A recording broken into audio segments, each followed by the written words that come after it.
दुक्की चक देंगे, दुक्की चक देंगे। इनकलाब जिंदाबाद, जिंदाबाद, जिंदाबाद। हक लवांगे के नाम नहीं मिलेगा चुक्की ना।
ਲਾਇਬ੍ਰੇਰੀ ਖੁਲਾਉਣ ਵਾਸਤੇ ਜੋ ਪ੍ਰੋਟੈਸਟ ਹੋ ਰਿਹਾ, ਅਥਾਰਟੀਜ਼ ਆ ਜਿਹੜੀਆਂ ਉਹਨਾਂ ਦਾ ਬਹੁਤ ਹੀ ਨਾ ਪੱਖੀ ਰਵੱਈਆ ਇਹਦੇ ਵੱਲ ਨਜ਼ਰ ਆ ਰਿਹਾ, ਕਿਉਂਕਿ ਉਹਨਾਂ ਨੇ ਹਜੇ ਤੱਕ ਕੋਈ ਕਮਿਊਨੀਕੇਸ਼ਨ ਦੀ ਕੋਸ਼ਿਸ਼ ਨਹੀਂ ਕੀਤੀ, ਵਿਦਿਆਰਥੀਆਂ ਨਾਲ ਗੱਲਬਾਤ ਕਰਨ ਦੀ ਕੋਸ਼ਿਸ਼ ਨਹੀਂ ਕੀਤੀ।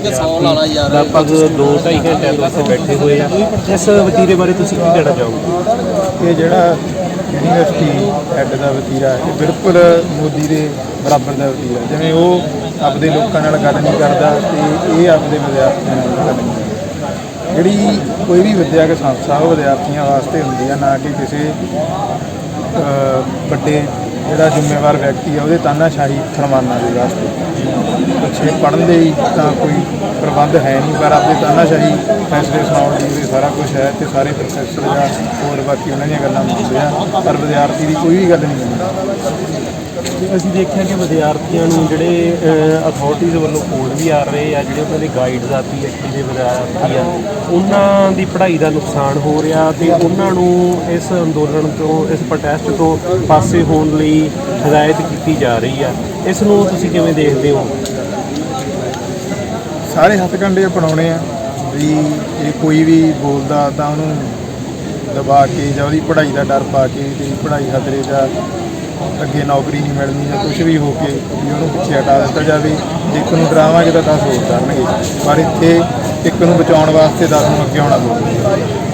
ਬਹੁਤ ਬਹੁਤ ਧੰਨਵਾਦ ਸਹਿਜਪ੍ਰੀਤ। ਤਾਂ ਇਹ ਸੀ ਸਹਿਜਪ੍ਰੀਤ ਜੀ ਜਿਨ੍ਹਾਂ ਨੇ ਸਾਡੇ ਨਾਲ ਗੱਲਬਾਤ ਕੀਤੀ ਕਿ ਅਥਾਰਟੀਜ਼ ਆ ਜਿਹੜੀਆਂ ਉਹ ਕਿਵੇਂ ਵਿਦਿਆਰਥੀਆਂ ਨੂੰ ਡਰਾਉਣ ਧਮਕਾਉਣ ਦੀ ਕੋਸ਼ਿਸ਼ ਕਰ ਰਹੀਆਂ, ਪਰ ਇਹਨਾਂ ਦਾ ਕਹਿਣਾ ਕਿ ਵਿਦਿਆਰਥੀ ਆ ਜਿਹੜੇ ਉਹ ਇੱਕ ਦੂਜੇ ਦਾ ਇਕਜੁੱਟ ਹੋ ਕੇ ਸਾਥ ਦੇਣਗੇ ਤੇ ਇਹ ਜਿਹੜਾ ਤਾਨਾਸ਼ਾਹੀ ਰਵੱਈਆ ਗਾ ਜਿਹੜਾ ਇਹ ਅਥਾਰਟੀਜ਼ ਦਾ ਨਹੀਂ ਚੱਲਣ ਦੇਣਗੇ।